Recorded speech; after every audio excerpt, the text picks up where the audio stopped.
Michael, did you stand up too, I guess? I don't think I ever saw you. I'm the rookie of the squad. I did it for a couple years before I went to grad school, which was like 5 years ago, but not well. And then when I was in Iowa City... You do it well now? What's that? You do it well now, though? Debatable. I would say... I actually said this... I was shit-faced in the lift coming home, and the thing that I said to the lift driver was, he was asking me about stand-up, and I was like...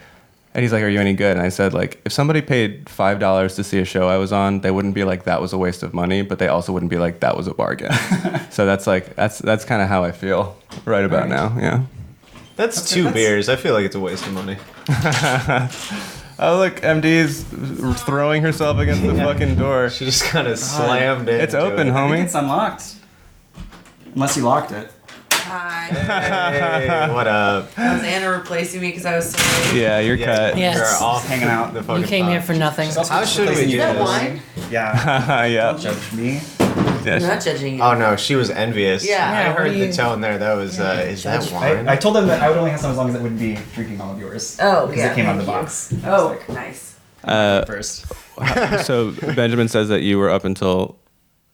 Yeah, 6. so I went to bed. Jeff and Vincent were still awake. Vincent was on my couch. I walked out of my room nude to get a glass of water and then walked right back in because Vincent was sleeping on the couch. Did you scare him? No, Okay. but if Vincent saw me naked, he'd probably just run into the street terrified. Oh yeah, for sure. Yeah, he wouldn't. He'd be like, in my family, we kill ourselves. If Vincent saw you naked, I think he would just put more clothes on himself. It's like, I gotta put on a coat. Yeah, no, Vince is You're the Booba Duke. Oh, that's so good. Well, let's get into the damn thing.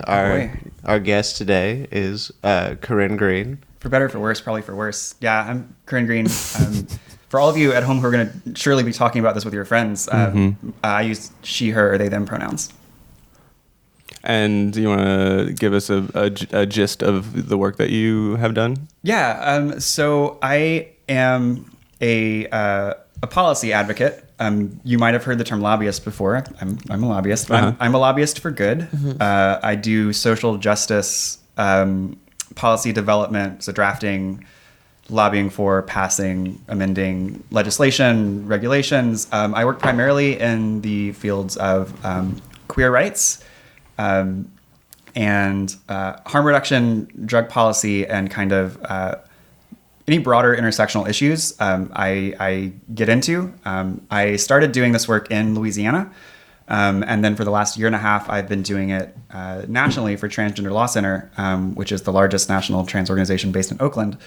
And what I found, especially in Louisiana, is that it's hard to pass a bill in Louisiana that says the word sexual orientation or gender identity in it. Right. So to get anything positive done for folks instead of just killing bad legislation, which I got real good at, you kind of have to branch out and do intersectional stuff. So I actually wrote Louisiana's current naloxone access law. Naloxone is that's an awesome. Narcan reversal drug. Yeah, Wow. Narcan. And then we did that as Louisiana Trans Advocates. So when I was the president of Louisiana Trans Advocates, we couldn't pass anything directly helping out trans folks. But our community is disproportionately affected by drug use and overdoses, especially here in New Orleans.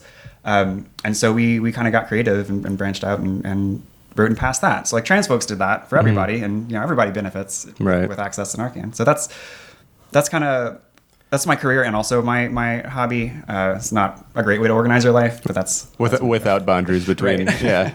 I mean, that's got to be tough to want to just say I'm trying to help people like me, but you have to be clever and figure out ways to be no, this is for everybody too. You would think, but actually it comes real naturally, because I don't I got drawn into policy work over field work and organizing work because of the opportunities to to affect large swaths of people at once. Right. And so kind of broader legislation fits in right with that philosophy, right? So we absolutely need direct service folks. I'm so thankful for all the people out there helping one-on-one. That is super crucial. I am really bad at that kind of stuff. And it is just really compelling to my brain to see a a problem and try to solve it for as many folks as possible. Yeah. So I'm super happy to work on issues like that. That was one of the main things I wanted to ask you, because for me, the direct service like component of like trying to help the world seems like the way easier thing to do. And I was just wondering like how you got drawn to the wonk side of things. Yeah, well, so it's just I got hella brain problems. I got plenty of mental illnesses. But one of the bright sides of that, I guess, or this is probably the wrong way to think about mental illness, is that I don't know, but the way that I cope with having mental illnesses is like I also have some mental superpowers. Right. No, totally. So It sounds right? Well, if it's, I don't care if it's right or wrong. That's a fun way to look at it. Yeah, it's really simplistic and not actually true, probably, but it's how you got to take what you can get to cope with this stuff. And so my brain really, really enjoys finding problems, solving them. Well, there's a step in there I missed, analyzing them and solving them. And it turns out that kind of policy work is exactly that. If there's something that's not working right, so for example, in Louisiana, people were not able to access naloxone as openly as they should have. We were actually trying to start a program in New Orleans where we would like provide free naloxone to bars and convenience stores and gas stations for them to have behind the counter. Right. We ran up against a legal limit, a legal limitation that it was not legal to do that in Louisiana because you weren't explicitly allowed to have naloxone as a prescription drug. Right. And so we couldn't implement that program that we were working on. And so everybody else was just like, well, fuck. We can't, And that program does exist other places, right? Yeah, it does. But it hasn't been done here Right. in Louisiana. And typically, like most versions of a program like that are run by the government and only distribute naloxone to, for example, like firefighters and police fucks. And so like getting it back behind the counters at bars and places where people actually overdose is something that is not super common. Right. But yeah, you just legally weren't allowed to do that, and so obviously bar owners and folks like that were unwilling to do something like kind of gray illegal, even though it would help folks out. And so everybody else on the project was like, oh well, we got to find something else to do. And I was like, wait, I already have the skills from my queer work of analyzing, amending legislation, and like this is just a one-word one sentence fix. Like I could just write one sentence, and if it became law, that would solve a problem. Right. Absolutely. Yeah. Which is like really, really attractive. Right. And so this was the first bill that I ever wrote, like researched and wrote all on my own. Like in the past, we'd adapted bills from other places, and I was just kind of moving stuff that existed. But no, like I saw a problem, something else from what we wanted to do. Went and actually looked at the law. Like it's a one sentence fix. Like so many things that are fucked up in the world are like one sentence fixes. Yeah. The hard part is figuring out what that sentence needs to be and then convincing people to vote for it. Right. So that's what I did there, and it felt real good.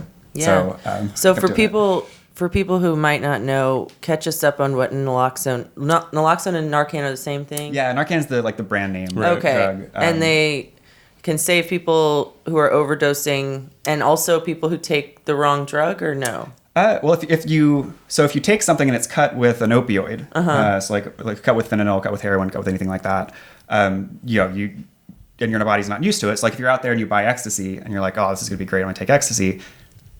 It's very possible that the shitty person who sold you the ecstasy, like it's mostly fentanyl, right? And they're just hoping that you feel something, think you got your money's worth, right? And you're fine. But most or a lot of folks who wind up doing what you said and taking the wrong stuff on accident, have no tolerance for opioids, and so it's really, really easy for them to overdose because it builds up over time. And so, also this is obviously helpful for people who purposefully use opioids. Right. But the drug is like magic. Someone's overdosing, you give them this drug. It comes in a few formulations. There's like an injectable form straight into a leg muscle or something, super easy. There's like a nasal spray. And there are some auto injectors too, so you don't even have to mess with needles on your own. Right. Just jam it in there. The person wakes up. It's like magic, and the live's saved. It's fucking cool. Yeah. So what's the argument for keeping this away from people? There's honestly not one.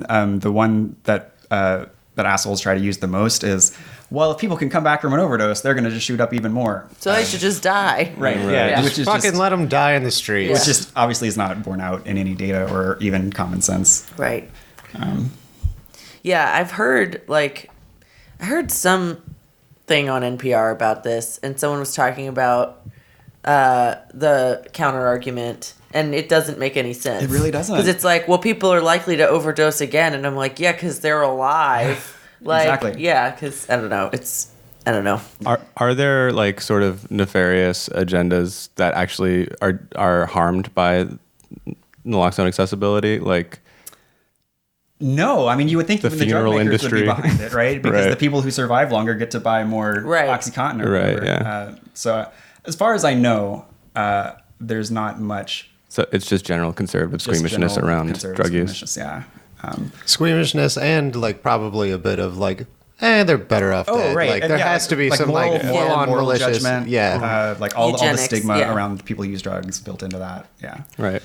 I'm interested in this kind of it's not it's like a false dichotomy, but between like community organizing and policy work, there seems to be, as someone who is too tightly wound and anxious in crowds to like go to protest without like Yeah. having a panic attack, like policy work is very attractive to me. You know what I Okay. mean? So like, I'll tell you though, if you do policy work, you're gonna have to testify, and I get panic attacks every time before I testify. yeah, dude, that sounds horrible. Yeah. All right. I think I just will not participate in activism of any kind. No. You can do it anyway. And so Yeah. like you touched on a topic that is really important to me, the way that we view policy advocacy and like grassroots organizing is kind of separated. I have found, and I've kind of worked really hard on demystifying policy work for folks because I was so surprised when I first got into kind of policy side work like 6-ish years ago. I was just like everybody else. I thought, this process is so arcane and opaque. It's only for, like lobbyists who make $500,000 a year and actual politicians to understand this stuff and make things happen. And they want you to think that, because if you think that, you're not going to fuck around with them. And I still totally think that. Right. So walk me through the Right. demystification So- process here. and it can be a long demystification process. But at its core, the reality is that there's this set of statutes, there's law that govern what's legal and illegal, and if you can change one of those sentences, you can change a lot. And so you just look at the process for changing those sentences, and it is going through the legislature. Typically, there are other ways to do stuff, but that's kind of the archetypal way. And so then you look at what it takes to do that. And so you just learn the process. You're like, okay, so first you write a bill. You need a bill. And you're like, well, oh God, I can't write a bill. I'm not a professional. I'm not a lawyer. I can't. But you actually can. It's just, again, looking at the sentences, finding a word that needs to be there that's not, or something like that, and writing that bill. And most states, and Louisiana included, you can even just like have an idea for a bill and present that to House Legislative Services, and they kind of write the bill for you. Oh, that's cool. I don't do that. I like to like have the control over all my nuances and details. Right. But like you can. So like all you need is an idea and someone to run it. So you need a legislator to run it. To like sponsor it. Yeah. And so the idea is easy. Everybody has ideas. People get stymied by thinking about like drafting a bill, but that's actually, not only is it like very doable for anybody, I would argue, but also you can kind of skirt around it by just like giving them their idea and they can write the bill. So like Postmates for Narcan. Yeah, for sure. That's perfect. Let's do that. I'll work on that with you. We'll get together after the show. Just a couple words. So and then like the other half of that initial part is finding someone to run it. And so like I'm sure people have heard this so much over the last 2 years, but it's really important to call your legislators. And they don't get that many calls. And so like an easy place to start if you're looking for somebody to run your idea is like your own legislator. They're super motivated to listen to constituents, especially constituents that like are involved enough in the political process to call them. Right. Especially those who are involved in the political process to call them, not just to read a script from like Indivisible or whatever, but to present them with a policy idea. That's rare and cool for them. So that's I'm sure an easy most of the place to time start. it's either just someone reading a script or like a full-on crazy person being like, my lawn. Absolutely. And if you call them and are a crazy person, but you're saying my law and not law, if you strap that in and yell about law, then like, oh, okay, well, listen to this one. We'll hear this one out. And then the other thing that you can do is kind of poke around. Louisiana actually has a really surprisingly good website for our legislature and like there are states that are like way higher ranked in Louisiana and everything that have worse online interfaces for and I know our listeners are not going to care that much, me talking about the arcane intricacies of our online infrastructure for tracking down statutes and stuff. But you can actually go find legislators who have worked on the issue you care about in the past. And that's a really good lead for like figuring out folks into this issue and might want to work with you on it. Yeah. So then you just reach out to those folks, like literally just send an email or call them like, hey, why isn't this way? You want to work on this with me? It's easier if you can like present them with a bill or an idea. Right. And then a lot of the time they'll say, oh, hey, sure. Yeah, let's talk some more. Or they may say no, but this colleague of mine works on this issue or something like that. And you start doing that. And then the process after that is all laid out in the Constitution. Bills go through committees, then they go on floor votes, and you just all the stuff you learned in 5th grade civics with the animated, what's it, the bill, Capitol Hill. Right. Yeah, Schoolhouse Rock. Schoolhouse Rock. Yeah, it's that. At its simplest, it's just that. And so you can learn that stuff, and you can make it happen. Mm-hmm. How'd you get into this work? So I got in through the queer side of things, through Equality Louisiana. Louisiana is actually remarkably well off in terms of queer advocacy. People just don't know it. I did not know that. Yeah. So, for example, in 2017, we were the only state in the Deep South to have no anti-LGBTQ legislation filed. Nice. And that's because like this scrappy little group of college students, when they started it, Equality Louisiana started in reaction to the existing state organization at that time not being trans inclusive. And so the scrappy little group of queers and trans people started this statewide organization to address the lack of trans inclusion that was happening at the state policy level. And we all kind of learned together, right? We all went through this process together of like, something's fucked up, we need to do something about it. Oh, this is actually a lot easier than we thought, and they just make it sound hard on purpose. Yeah. Right. That makes total sense. So I got in through queer advocacy. So working on like our Employment Non-Discrimination Act, which we've gotten further and further every year. Louisiana actually, as soon as John Bel Edwards was elected, or even before that, we were working with the incoming administration to write the Deep South's first trans-inclusive non-discrimination executive order. So this is going to get way too wonky. I'm going to try to break it down real quickly. No, I'm into it. I remember when this was signed. Yeah. Yeah, exactly. So laws can cover everybody. An executive order comes from the executive, the chief executive in the state, so the governor, and can govern state employees, state contracting, all that kind of stuff, because it flows from his power as the governor to determine what contracts to enter the state and all that stuff. And most people who work for the government are technically kind of directly under the governor. So it also follows from his ability to control state personnel.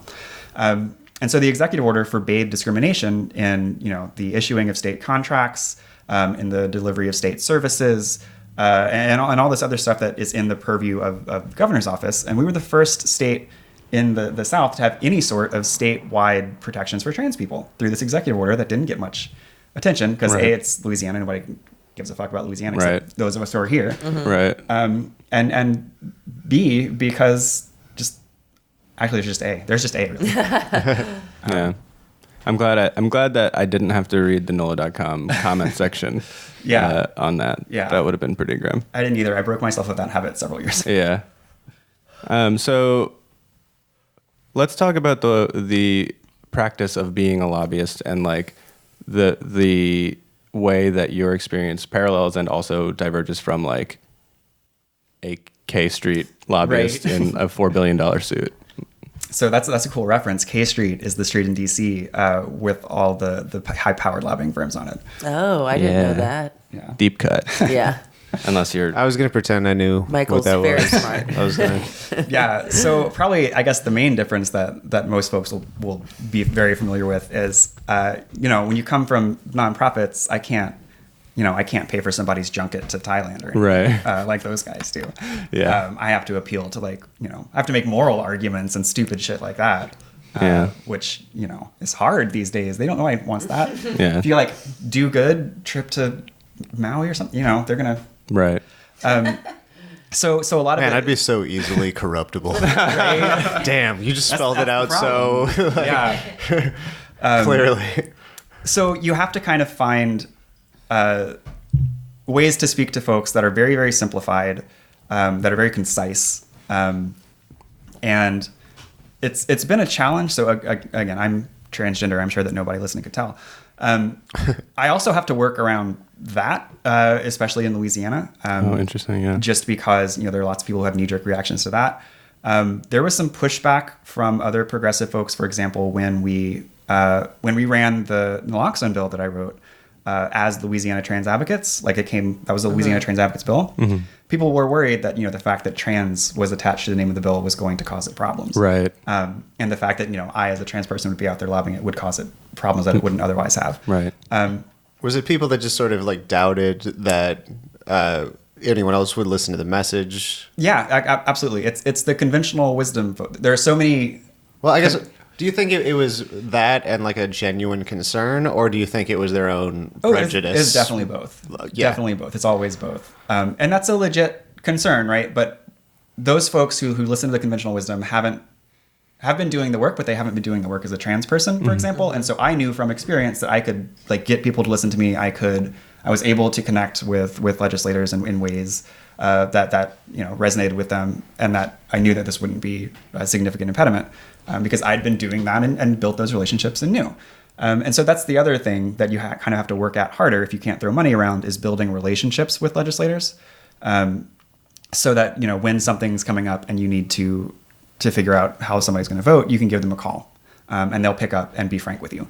And you can buy that, or you can work real hard for it. And if you're scrappy and, coming from a nonprofit that's either staffed or non-staffed, I've done both. At Equality Louisiana Trans Advocates, we had no staff. We were all volunteer.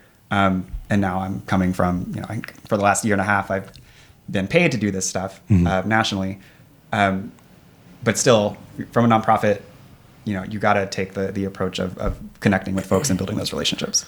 What was it like going from doing so much localized work where you're from to branching off and having to understand the specific fights with all these weird ways that people are trying to fuck people over in different local little pockets? What was that like for you? It was really, really bizarre. So when I first got the job, it felt like kind of being pulled up to the big leagues. And what's your title? So I was policy coordinator at Transgender Law Center. Okay. So I was our only policy. I was a one-person policy shop for the whole country, all 50 states. Jesus Christ. God damn. Yeah. Kind of irresponsible, I think, to have one person in charge of all that stuff. So it felt at first kind of getting pulled up to the big leagues, somebody had finally recognized the work that I was doing, because there's not much money for advocacy work like that, progressive advocacy work like that in Louisiana. You don't say. I was trying so hard to find something here. Yeah.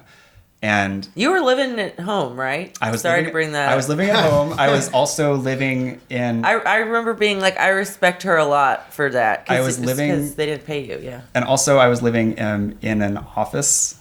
I was secretly living in the Equality Louisiana office in Baton Rouge. Everyone Venmo Corinne $1 million, right? Yeah, if everyone sends me $1 million, I'd have $10 million. Damn, shots fired at the listenership of this podcast. So my mom sends you. Prior to working at TLC, I did drug policy for Governor Edwards, and I was going to LSU to finish my degree because I never. Also, nobody do shit. You don't need a degree to do shit. I didn't graduate from college till last year, and I was doing shit without that. So fuck that idea. Yeah, you're a scrappy little wonder. I didn't know that was. I really you were talking about demystification. I just assumed that you had a PhD or something. No, I have two whole separate bachelor's degrees because I'm an idiot. There's no difference between one bachelor's degree and two, but whatever. You were in college for a long time. I think the last. I wasn't even. Really? No. Oh. Lengthy conversation I had with you was a drunken talk over how you did not learn this from anybody. Yeah. And you don't need to because it's not actually that complex. It's like the one message I hope people can. I think you're also very good at it. I think Well- that it's not that complex. Yeah, I think that like it comes easy to you, which is good. But it also is less. You are demystifying it, but I also think you should give yourself credit. I'm Seems like- good at it. I will not ever give myself credit for anything. I just can't. That's one of my mental blocks. I gotcha. But like I'm good at it, but also like anybody can do it, whether you feel good at it or not. Like once you break through the bullshit and all the impediments that they put up intentionally to keep people out of the process, like anybody can do this shit. And I have like a whole training that I've gone around the country to do. I'm going to go do a 3-hour training at the conference in Detroit in January for all these. It also has to help to have skin in the game. Yeah, and that's honestly, this is kind of shameful, but that's how I got pulled in, right? I don't think that's shameful at all. So I came out to myself as trans probably about 10-ish years ago. It took me a while to do anything about it. But then once I did, prior to that, I'd been experiencing life as, a cis white man. That's how people treated me. Go figure. That's a real nice way to be treated. And as soon as I realized, I'd always been aware of privilege, and I was on the left. I had this superficial understanding, but it did take actually experiencing significant discrimination to kind of give me the push into, this is fucked up, and I'm not just going to say that it's fucked up. I'm going to try to do something about it. Yeah. Yeah, there's no substitute for fucking oppression to get your ass in the game. Right. As someone who has never been oppressed even a little bit and has done nothing, I can tell you. Yeah, it's pretty sedating to get treated awesome all the time. Right. So everyone be an asshole to Michael. Yeah, exactly. I just want to bring Anna in and say I just saw her reading the ingredients on the back of the Red Bull. Would you like a drink, by the way? Would you like? This is good for now. I'm still. I didn't know I got the sugar-free one until just now. What is in this? That's terrible. I'm so sorry. I feel like there's more words in this one that I don't understand. So. Whatever. That's so good. Yeah, instead of that warm and familiar high fructose corn syrup, you got some 3-word scientific thing. Xylitol? Is that one of them? Yeah, I think it is. Yeah, I think that's the. I'm not gonna try and pronounce any of these when there's like microphones recording. Have y'all ever eaten sugar-free gummy bears? Why? No, Oh, how'd you do that? they make you diarrhea. Yeah. It's hilarious. What? How does everybody know this? I've seen things about it. There's like an Amazon review that went viral. Yeah. It was like a 4-pound bag of gummy bears, and then someone binged on them and then just shat 4 days. Yeah, they said they were like, I'm peeing out of my ass or something like that. Leakage. Yeah. Do you remember those like potato chips they made? Yes, like you remember 15 years Robin ago? Williams' yeah. bit about it? No. Robin Williams had this bit that probably does not hold up at all, but I remember thinking it was so fucking funny. Olestra, About that's- Olestra. yep. Yeah, he had a bit about anal leakage and how it was just like a normal thing. People were just like, no biggie. Yeah, Olestra. I remember that. I remember that was like the beginning of the diet craze where everyone was like, this is great. Like no one was afraid of artificial stuff. They were just like, no calories. Yes, Yeah, please. yeah. And Yeah. specifically, that was like when people were It was really wow concerned potato about fat, chips. right? Yeah, Yeah. and like it would be like a bag of Domino sugar that said fat free. They do that now. Like hummus says gluten free, and it's always yeah. been gluten free. Yeah. Yeah. They don't still sell those chips, right? That ended real fast. didn't Yeah, I don't think. No, they don't. it? Okay. Yeah. People were peeing out of their butts on accident. Robin Williams fucking destroyed that industry. Yeah, they killed him. No, Yeah. that was mean. I wonder if it would count as like insider trading if you knew that special was coming out and you shorted Frito-Lay or some shit. Yeah, that might be the way I make my millions, is I just figure out what's special. I'm not a lawyer, but I'm going to sanction that behavior as not insider Oh, trading. yeah. So continue. Okay. Here, go ahead. Hell yeah. Yeah, that's wise. Just give legal advice. Yeah, you're a lawyer to us because we are all extremely stupid. And it's also it's really rare to be a policy person who's not a lawyer, and so a lot of people just assume I'm a lawyer. That rules. It does rule, but it can get you into trouble. Oh, I bet. So there are like some You have to walk around being like, not a lawyer. right. There are some times though where like it doesn't rise to that level, and I just like bask in it, like I'll Yeah. let you think that for a little bit. Yeah. But then sometimes I do have to be very explicit. Yeah, totally analogous experience with me being Jewish. Completely, 100%. The same thing, Right. not at all different. I don't understand why you can represent yourself in court, but you can't have someone else who's just as qualified as you are represent you in court. I don't get that either. You know? What about my dad? Yeah. My dad will Yeah. be like, My dad. he's He knows everything. He's my dad. I'll take care of this with the wooden spoon. There might be some states where you can have an arrangement like that. Yeah. Possibly. No, I would never have my dad represent me. That sounds terrible. But all of my mom's side of the family, like she's one of 8 brothers and sisters. This is off topic entirely, but they all got T-shirts that said "Wooden Spoon Survivor," and they were like, "Yeah, domestic Jesus abuse." Christ. Wait, did they get that shirt made, or was that like a? No, they just That was a really available. aggressive gift from the dad. no, yeah. So, and my mom You told all lived. my mom told me the story about how when she left for college, she was like cleaning out her closet and she found like literally 20 wooden spoons because they would steal them and hide them so they wouldn't get their ass beat with them. Oh my God. Yeah, yeah. And she said it with like sparkle in her eyes, Oh like my it's hilarious. I mean, God. it is hilarious, but yeah.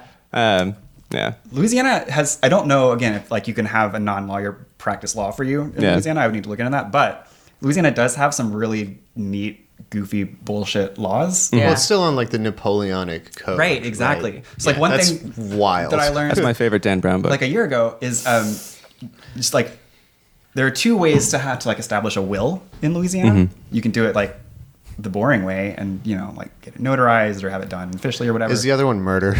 Close. It's if you hand write it in your own handwriting Mm-hmm. and then sign it, that's just as binding. So as long as you handwrite it, you got it.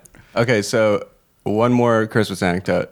My Then involves mom's a will. This is going to be yes, my mom's cousin, as like a joke, they played a door prize game where you like drew a number or whatever, and if they called your number, you went and grabbed a random wrapped thing from a room, and it was all of my grandparents' personal effects.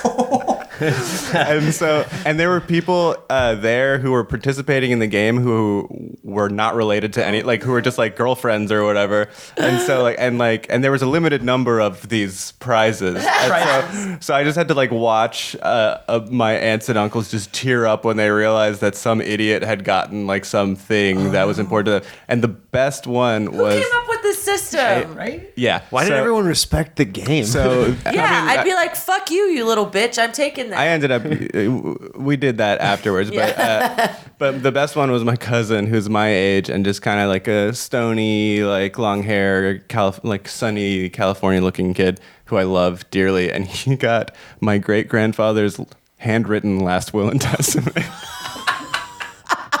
Isn't that incredible? Oh my god. I was like, I am writing this down. Oh, that's so good. yeah. Okay, so I apologize for the digression, but so if it's handwritten, Yeah, then it counts. Then you're good. What are some other zany laws that are still in the books in Louisiana? Let's see. So one that is within my realm of work is it is still illegal to have gay sex in Louisiana. Oh, tight. Because How do it's they define it? I was just about to ask that. Sodomy. Okay. Just people But that's with same all. sex. That's everything but intercourse, right? Or Yeah. So that's so this was actually obviously blowies too. ruled unconstitutional at the Supreme Court level, and so the responsible thing to do would be to repeal the unconstitutional statute. Yeah. We've been trying to do this for years in Louisiana. Just nobody ever wants to do it. Yeah. There's actually more progress this year on it than ever because J.P. Morrell was trying to kind of sneak it in, or actually, no, he was trying to address a different issue, which In is the that back, through the back. No, sorry. sort of. No, That's too that's much. you're getting there. Yeah. So that in Louisiana, the sodomy statute covers both, you know, gay sex as well as sex with animals. God. And so there's some question over when our statute was ruled unconstitutional, whether that was just the gay sex part or also the sex with animals part. And so it's a gray area right now in Louisiana whether you're legally allowed to have sex with animals. There's one person who is like, it's not a gray area. I've been waiting on this. I feel It's a like brown area, and I'm I've sure, seen it. I'm sure this has been said before, but I feel like anyone who wants to fuck animals is not waiting for it No, to be they're- legal. they're Yeah, just- they're yeah, just they're just doing fucking it. They're animals. And so under the guise, well, I shouldn't say under the guise, I'm giving away the secret here. But under the guise of like trying to address, oh no, it's so bad that it's not clearly legal to have sex with animals in Louisiana, J.P. Morrell was trying to kind of strike that statute. Yeah. It included That's clever, the yeah. gay sex part. Oh, nice. But there was pushback from all the conservatives, including the Louisiana Family Forum, who were like, no, we don't want to get rid of the statute because it makes gay people feel bad. Right. Yeah. And so because they were so insistent on keeping the unconstitutional prohibition on gay sex, still legal gray area in Louisiana whether you can fuck animals or not. But I mean, also, like, if they're defining, like, gay sex is like just however they're defining it. Like it has to apply to like most of the fucking people are doing. It does. Yeah. It does. Yeah, there's no way. I mean, I think all That's sex, so insane that New Orleans is like part of that. Baton Rouge police officers actually arrested people under the statute in 2015, even though it was unconstitutional. They had to Wait, obviously let everybody story. go. They were still they conducted a sting on they sent officers out to pick up gay people in a park and bring them back to a room to have sex with them.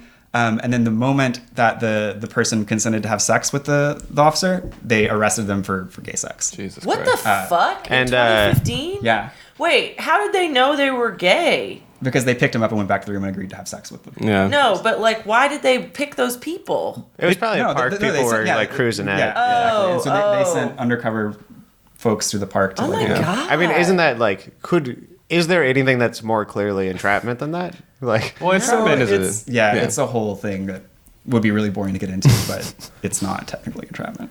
Yeah. But it is technically not. You can't arrest people for gay sex, though. Yeah. You just can't.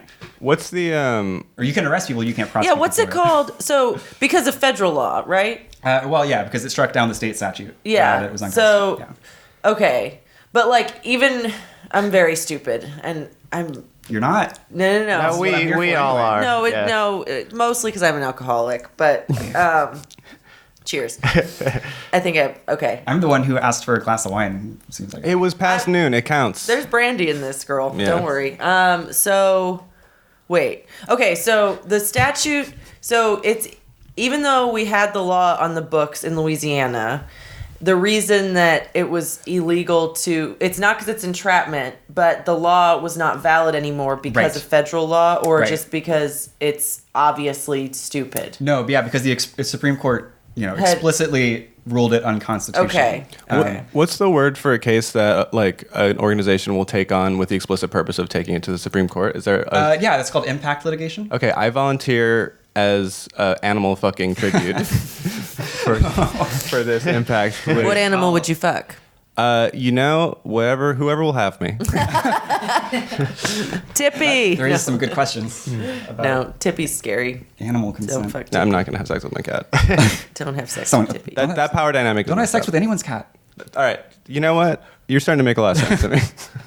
We also there's some laws that exempt like gumbo and jambalaya cook-offs from like food safety standards.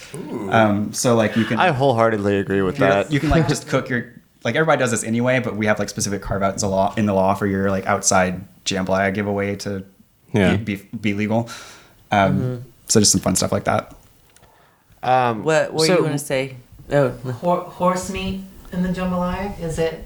Can you put horse meat in the jambalaya? You can. you what? I'm pretty sure in Louisiana you can. So it's like- Actually. So again, I'm not a lawyer. I have not. Looked, I have looked at this statute because I was just interested a few years ago, but I don't remember it very well. But I think that you can eat horse meat If in I Louisiana. buy delicious Creole dishes off of the street and there's horse meat in it, totally legal. There is one food-related battle that is happening. I'm not going to answer that question. that is happening in the legislature regularly in Louisiana. There are like some very vocal advocates of like raw unpasteurized milk. Oh God. Oh yeah, people are crazy about this. Yeah. Is like everywhere too. And so, like like, raw milk people every believe year- that that's a Oh, political God. issue. Every year there's a fight about raw milk in the legislature. I hate people who care about food at all.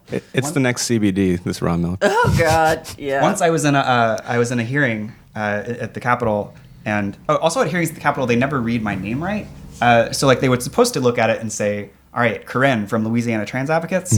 But there, in this one committee, this fucker would always read my name as Connie from the Louisiana Transit Association.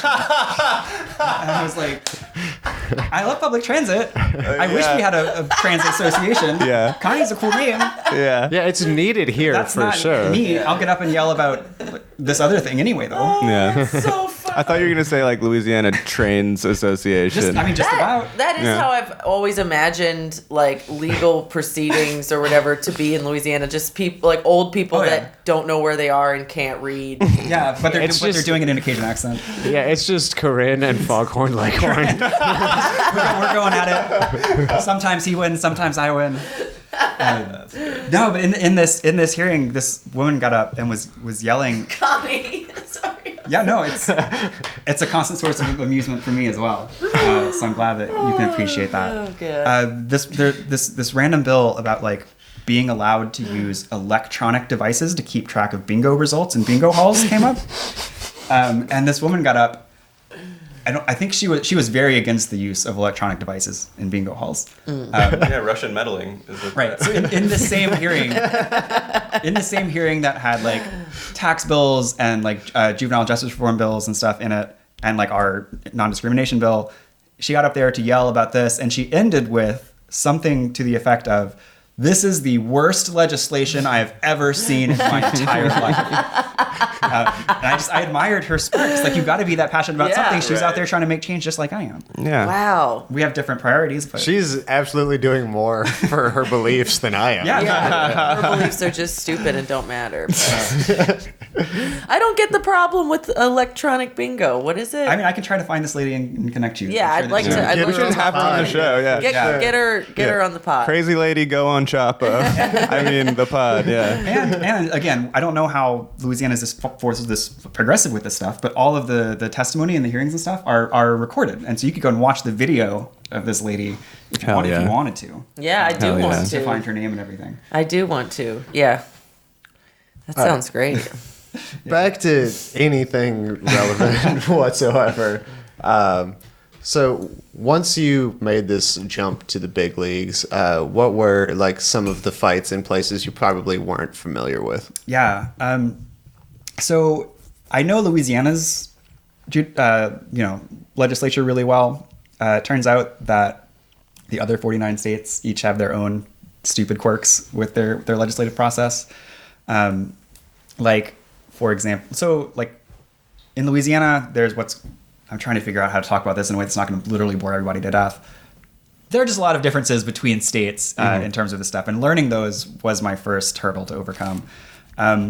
But I went to Anchorage, Alaska for 3 weeks earlier this year. There was an anti-trans ballot measure in Anchorage. I got to go up there. I went to Austin in 2017 to fight against some bills in the special session there. I've been all over with this stuff. And the one thing that I keep coming back to is what a good job we've done in Louisiana, just as like this scrappy bunch of queer folks coming together. Like, we have set Louisiana up to be so much better on this line or in this sector than like most other similarly situated states, just because the right people came along at the right time to make a difference. And so, like, there are all the other states that are dealing with, constant bathroom bills, constant tax. Right. But we've just kind of done the groundwork here in Louisiana that, like, the Family Forum doesn't even try to run things anymore. That's awesome. How often does someone write an anti-trans piece of legislation? Like, are people just sitting there, just like weaseling them in, or Yeah. So is most that someone's of the stuff, whole deal? It is someone's whole deal. Most of the stuff that makes it down to Louisiana comes from national groups. Like, people have probably heard, or maybe they haven't. I don't know. I don't know how wonky folks are. There are national conservative think tanks that all they do is pump out model legislation. Like ALEC. Yeah, like ALEC, the American Legislative Exchange Council, ALEC. Yeah, they're the best. Oh yeah, they're great. There are also some like other ones like that are more social issue focused, Right. or kind of the progressive and the left has not established any kind of response to that stuff.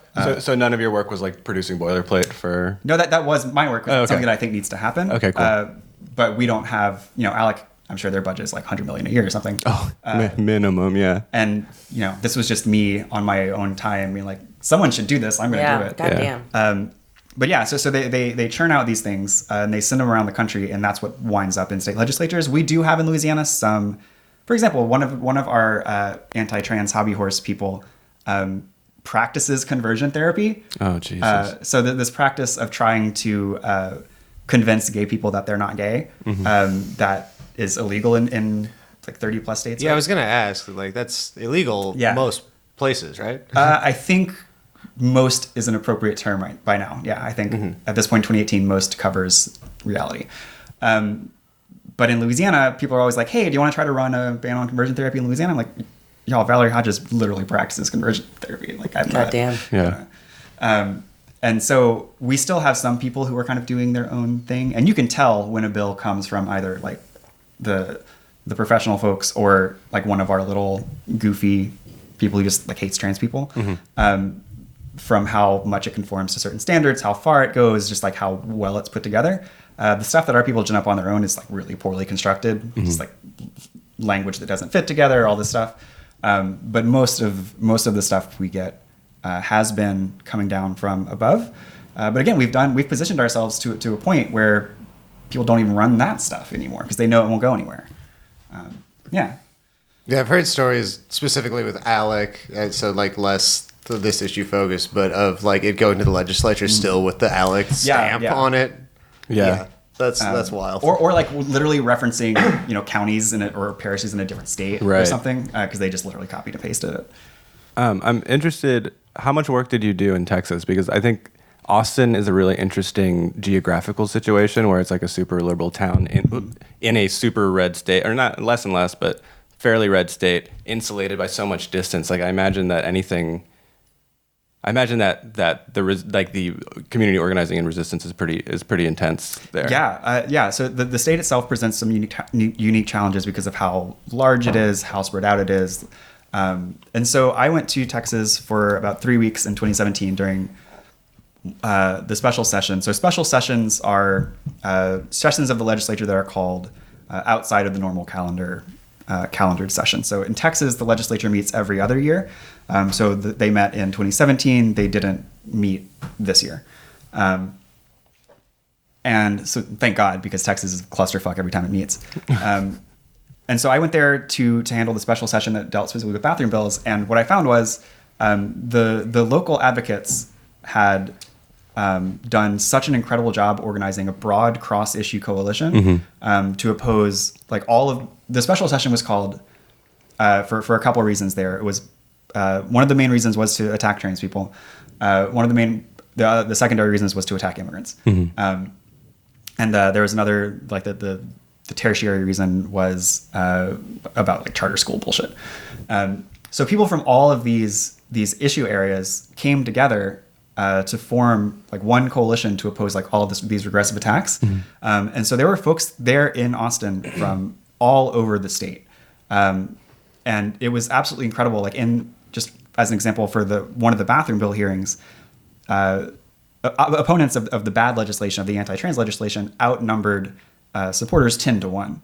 That was how effective people had been at like getting people even from like the far reaches of Western Texas or West Texas, North Texas, like down to the Capitol to testify and share their stories.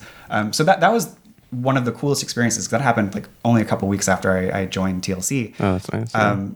So my first experience of going into another state was really a positive one. My experience being a state advocate in Louisiana was often that national organizations would fly in, do nothing, take credit for our work, and then zoom out.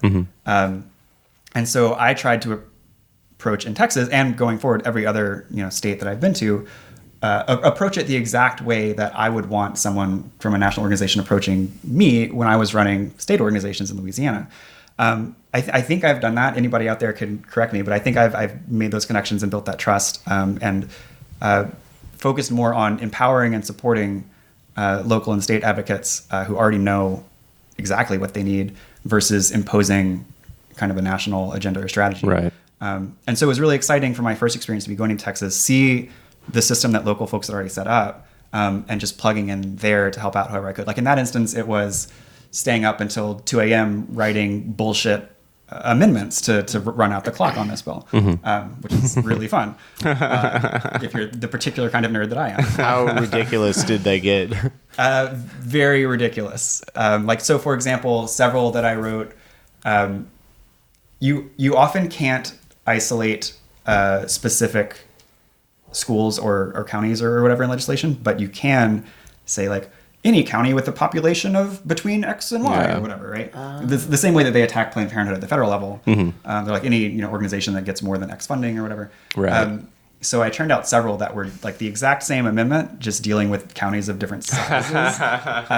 They were all going to get struck down, but each one was going to take up time. And we had allies in the Democratic Party there who we're like, all right, you give us these amendments, we will take up all the floor time talking about these stupid fucking amendments. That's awesome. So just that kind of stuff.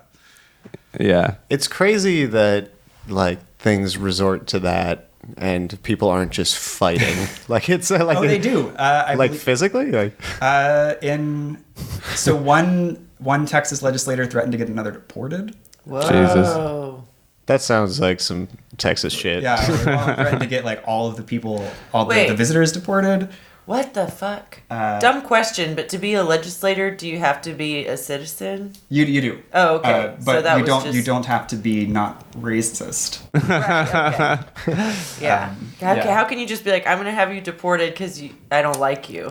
And I Because believe they're in the last 2 years, I think like it actually Louisiana legislators actually have hit each other. I believe in the last 3 years. I would need to go find the Advocate article, but it's good times. Yeah, I mean, like it sounds like some pretty heated shit if you're I- just like running out time on things, Yeah. which is like necessary, of course, but like, damn, that's gonna piss people off. Do you feel that Democrats don't take full advantage of the obstructionist? Yeah, absolutely. Like it's like, and so you think that they should take a little bit more of a page out of the Mitch McConnell like hell? Well, I would hate to take anything out of Mitch McConnell, but I'd be more likely to His take heart out of his right. fucking I'd be more chest. likely to draw inspiration from leftist work stoppages and stuff. Right. Same outcome. Totally. Yeah. We should be. Or the Democrats should be doing a lot more than they are. Yeah. At almost all levels. Yeah. Which is that's nothing new. yeah. Yeah.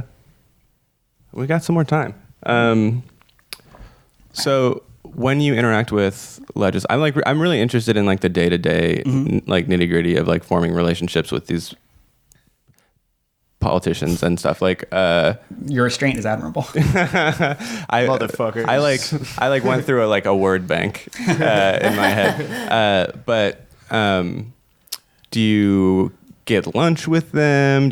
Is it mostly phone stuff? Like Yeah, so here in Louisiana, like when you're working in your home state and you can like get up to the Capitol and stuff, it's a lot of lunches. It's showing up at their campaign events. It's getting to know. What's really important is getting to know their staff. yeah, that makes sense. So like if you've made calls following like ResistBot or whatever, you've probably talked to the same person in like Cassidy's office 5 or 6 times Right. now. Yeah. If you put the effort in to like know those people's names, get them to know you, they'll recognize you and they'll give you more information. Yeah. So like, for example, if you are trying to keep track of the vote count on a bill, because one part of running legislation, if you want to get really into it, again, like I'm trying to make it sound really easy. All you have to do is write a sentence and make a legislative vote. If you want to do more, you can. And one thing you can do to do more is like keep a vote count of where everybody stands on your bill. If you get in good with the people who answer the phones at the offices, they'll often give you that information. Yeah. Not just for that elected official, but for like a lot of the people that person caucuses with. Yeah. They'll be like, yeah, we've talked with this office, they're here and there on it. And then obviously when you're dealing with states that aren't your own, which was something that I had to learn and as I was going, it's just not being afraid to make those calls as if you were a constituent, because they don't expect it.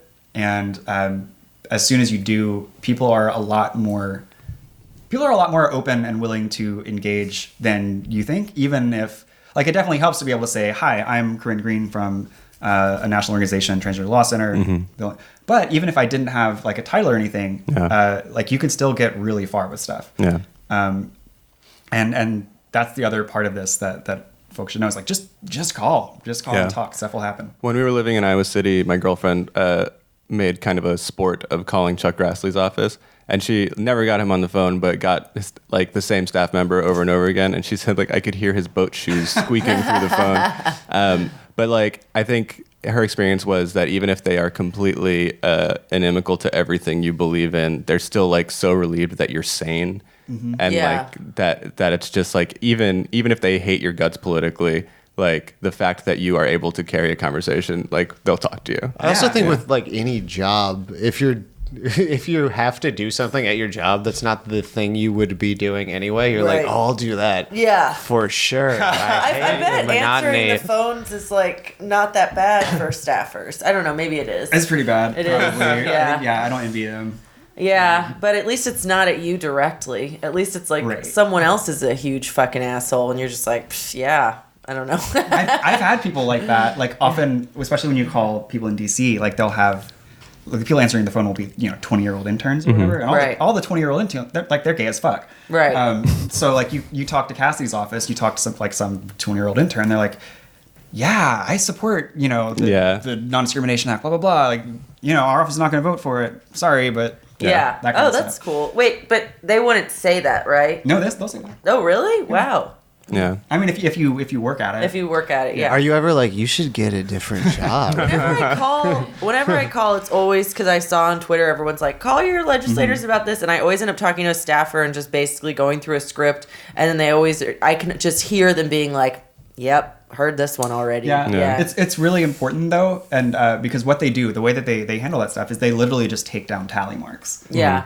And they hand those to the legislator. And I've had people in committees come up and say, like, look, I've voted for your bill to get out of committee, but if you want my support on the floor, I had 40 calls against it and only 20 in favor from my district, wow. and you need to That's show really me good that. to know. Yeah. Yeah, that's very good to know. So it's really easy to think that your calls aren't doing anything, but they actually are, because they Is it good to call even if you just want to be like, hey, I like what you're doing? Yeah, it really is, and Yeah. especially if you use that, if you piggyback off that to develop a relationship. Yeah. Like with either the person answering the phone or Right. say, I like what you're doing. Would it be possible to meet with the legislator sometime? Yeah. To talk about some other issues that I think they'd be interested in. I found with like phone banking type stuff for any like issue or like calling legislators or whatever, it can be intimidating, especially if you see a script and you're like, oh man, I'm not trying to like memorize lines right now. If you just wing it with like a bare minimum effort, it's a lot easier, and Yeah. people are way more receptive. They're like, Yeah. oh, this guy doesn't really know much. So that's But He's got a lot of fight. It Yeah. seems like he's calling, so Yeah. that's good. I know Colin. He's a great person. Yeah. That's one of the things that we learned here in Louisiana. Like we started our efforts around the same, exactly in lockstep with the rise of like social media as an advocacy tool, and so we were able to build up a large following on Facebook and Twitter, and like build up a large email list. And so we were able to drive a significant number of calls and emails into offices, even though we were just like a bare bones crew of unpaid, scrappy little kids. And so that was like that allowed us to have like outsized influence, basically. And it's really, really important that folks like do make those calls. And one thing we learned is that we have our superheroes who are willing to do like 5-10 minute conversations with folks on the other end of the phone. And we also have people like you, and honestly, like me when I'm not on the clock, just like, I know you're just taking down this tally mark. I just want you to see where I Right. am on this Yeah. and get on with it. And so we started providing 2 different scripts, right? It's like one for those hardcore weirdo wonks, Right. and one that's like 2 sentences. I support this bill. Let the senator know, or whatever. Right. Oh, Yeah. nice. And we got more engagement doing it that way than just only hitting people with like a longer script. See, I'm somewhere in the middle because it takes me 5 minutes to say the 2-sentence thing, but that's all I get across because it's like a lot of like, so I'm calling because the thing, a guy told me that I was supposed to, I think it's no, but I'm going to explain. I think it's a yes or no thing. I'll just tell you what I heard, and you tell me if Right. Yeah. How you doing though, man? no, see, that's an important question to ask them. Yeah. How are you doing? How has the experience of like talking to conservative interns and having them be like, "Oh no, like I'm actually with you." Like, I had the same reaction that y'all had, which is like, what the fuck are you doing there? yeah. Have you told him that? Them? A couple times, not in my prouder moments. Has it like affected your optimism in any way where you're like, oh, like the kids are all right, kind of a little bit at least with regard to yeah. That hasn't. So I have plenty of other places to draw the kids are right optimism from. What that has done is really appreciate people who have not given in to cynicism, because I'll be honest. Like there are times I just get really frustrated with like the broader leftist movement. I'm like, fuck this. I'm gonna go lobby for Chevron and make $500,000 a year. Yeah. Good luck. Right. I could do that. But I can't do that. Right. Yeah, that's. And what so I mean. that's the thing, right? When I talk to those people who are like working in an office they don't agree with, Yeah. it's like, well, if you're going to get into politics, at the very least, get into your own politics. Right. Yeah. Yeah. And so I've really appreciated folks who I've come to know, like, maintain consistent principles, even if, those kids will probably have an easier time getting jobs on the Hill just because of this internship, and maybe that's what they were looking at. I know, but I really appreciate the folks who are too principled to work for people like that they don't. That's gotta eat away at you so hard. Like, There are people like that. because like there are so many people in politics that are just like, oh yeah, you're a piece of shit. That makes sense why you do this. But if you like do care at all anywhere in you, and you're like working for the wrong fucking side, Well, that's like, probably how they become pieces of shit. They justify. Yeah, I mean, I think some are just pieces of shit to the core. I'm sure. Well, no one's born a piece of shit. I mean, you become one. I don't That's know. one stance. Yeah, I don't know. Like, I think that, like, I don't know, taking a job like that because you justify it by being like, well, I'll get a job easier and then I can actually affect the Oh my change I God. want to change. It's like the people in Silicon Valley never who are do. like, I'm earning to give. Like, Right, right, Yeah. Right, like this is a larger never do. systemic issue. This is what capitalism does to people. Yeah. Right. And so like you can kind of understand it. You're like, I've had to make some trade-offs to achieve things. Totally. But that's like a line further than I would Yeah. go. Yeah. So, go ahead. No, so I just appreciate people who are on like my side of the line. Yeah. So we are officially low on time. About a good 40% of our listeners right now are in Louisiana. So I think that it would be good if they wanted to get involved with trans advocacy in Louisiana. What should they do? They should contact Louisiana Trans Advocates, latransadvocates.org. So Equality Louisiana actually closed down 2 years ago. So Louisiana Trans Advocates is the main statewide organization that's actually active in the legislature doing queer positive and associated intersectional advocacy.